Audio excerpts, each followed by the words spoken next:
High, কেমন আছেন সবাই? আমি রিয়া। আজকে দুপুরের জন্য খাবার বানাচ্ছি। দেখো, বিনস কুচি, গাজর কুচি কেটে নিয়েছি, চাল ডাল দিয়ে এখন বাচ্চার খাবার রেডি করতেছি। বাচ্চার খিচুড়ি বানাবো বলে আমাদের খাবারও বানিয়ে কুচি করে কেটে নিয়েছি।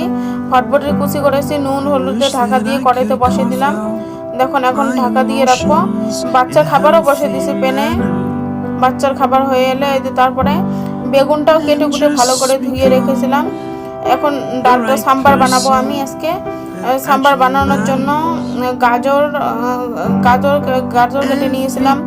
গাজর টমেটো সব বিনস দিয়ে সাম্বার বানাবো। তারপরে দেখো, বেগুনটাও এখন বসিয়ে দিব। আগে ডালটা বসিয়ে দেই। এই যে ফটফটিটা ভাজা হয়ে এলে, ফটফটির মুসমুসে ভাজা হয়ে এলে ফটফটিটাও নেমে নিয়েছি। দেখো, এখন বাচ্চার খাবারও রেডি হয়ে গেছে। একটু পানি পানি, ছোট বাচ্চা খেতে পারে না, 10 মাস বয়স এখন ওর।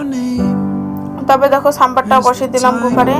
বেগুনটাও কেটে কুটে ধুয়ে পরিষ্কার করে রেখেছিলাম আগেই, নুন হলুদে ম্যারিনেট করে রেখেছি 5 মিনিটের জন্য। এখন বেগুনটাও কড়াই গরম করে বসে দিব। দেখো,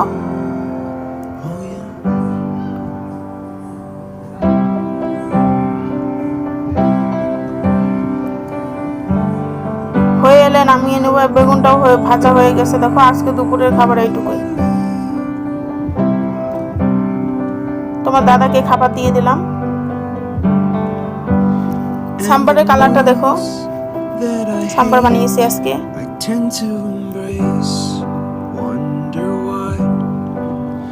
তোমার দাদা বললো ফটফটি ভাজাটা দাও,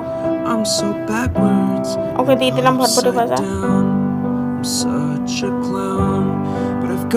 সবাই ভালো থাকবেন। আসসালামু আলাইকুম।